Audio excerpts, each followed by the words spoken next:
Preparing a sentencing narrative requires absolute honesty. Otherwise, it's a futile effort. To think that you're going to hide something from the probation officer, the FBI, the U.S. attorney, the judge, is really just living this pattern of delusion. I pulled this clip from YouTube, which profiles a chief probation officer and a representative from the United States Sentencing Commission. And I want you to take a quick look on what they're talking about or what they're thinking about when it comes to prior criminal conduct. So I'll stop right here, let you listen to what they have to say, and then I want to address these issues. And what we are going to focus on today under 4A1.1 are the issues of prior sentences and how we apply criminal history points to those prior sentences. We'll look at the defendant's status at the time of the commission of the instant offense of conviction. What we'll focus on is whether the defendant was under some type of criminal justice sentence at the time of the commission of the instant offense. We'll look at the issue of recency. Was the defendant recently released from incarceration on a sentence? So we could go and have you listen to this entire 50-minute presentation, but I want to summarize it for you here.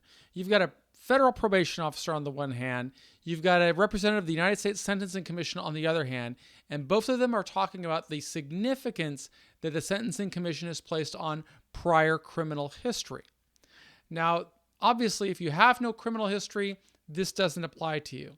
But I can't tell you how many people I have met that have this type of selective memory where they have chosen to just forget about the past or try and pretend that it never existed. And I'm talking about something as simple as a traffic violations, DWI specifically, any type of altercation with the criminal justice system. All of that can be construed as criminal history. And under the guidelines for a 1.1, it can have an enormous influence on the type of sentence that an individual receives. So, what I advise people do when they're crafting a sentencing narrative is to spin this story in such a way that will help the stakeholders in play understand the individual better, understand what he has learned from it. And so you've got to take these three aspects into consideration when you're crafting your sentencing narrative. You got to be talking about those prior sentences.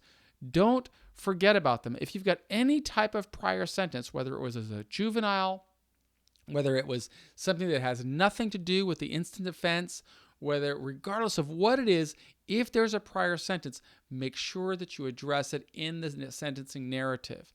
Number two, if there was what type of status did the individual have? If the individual was under supervised release for something else at the same time that this offense went down, it's really important to talk about the frame of mind, the state of mind, to help your listener understand who you are as an individual.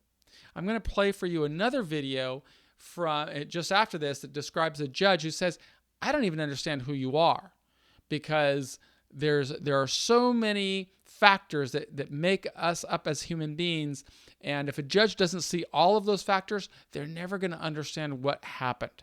And it's really important for us to help a judge, first and foremost, the judge, understand what happened. We've got to try and humanize this story. And to the extent that we can do that, we advance our prospects for success.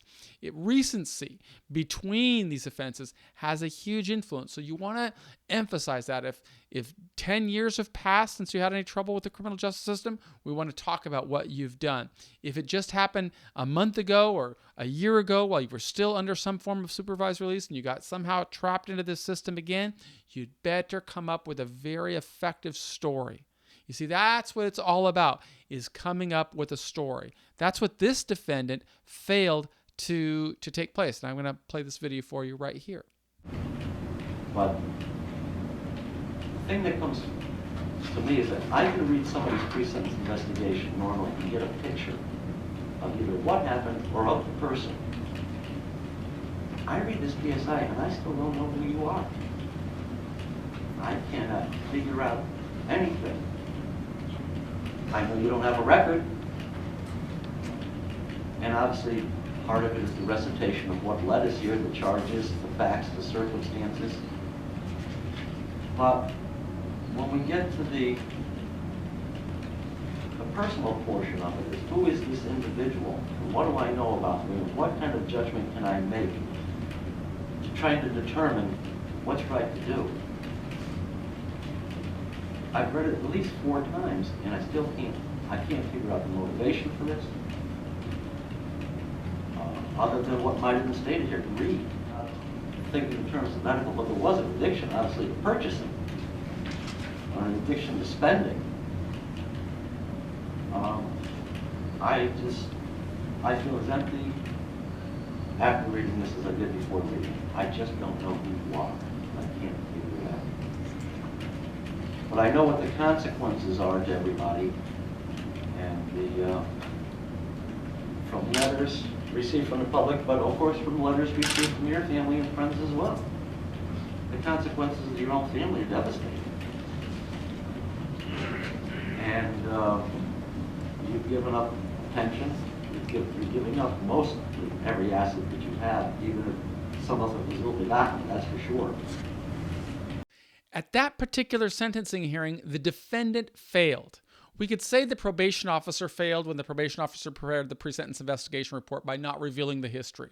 We could say the defense attorney failed by not helping the defendant articulate the story. But at the end of the day, it is the defendant who failed. If the judge reads a pre-sentence investigation report and doesn't come away with a very clear understanding of this defendant, of this individual, then the defendant is on weaker footing. If you truly want to position yourself for the lowest possible sentence, the best possible experience, you've got to invest the time, the energy, and the resources to make sure that whoever reads this document,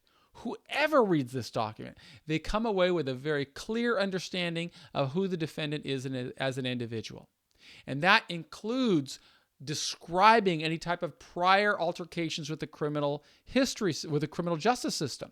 That's what the sentencing guidelines for A1.1 are all about. They're about painting a picture that says this individual never learns his or her lesson, and this individual is deserving of the harshest sentence. So our advice is to make sure that you invest a lot of time and energy to tell the story. That's what this whole program is about, telling the story. Make sure that you follow the examples that we have put together for you. Make sure that anybody who reads this is going to see and understand who you are, who your parents are, what your background is like, what influences led you into this system, why you are different today than you were at any time in your prior history. If you can achieve that, that's when you're able to really make the strongest possible case. And ideally, you want to make sure that a judge reads that, he doesn't give the type of response that this judge gave, which says, I don't know anything about you. I don't know who you are. I don't know what prompted you to get here. You make sure that you cover those issues. Make sure that you've done everything you possibly can, and you will advance your prospects for the earliest possible release from this difficult time in your life. That's what we're here to help you with. Thank you.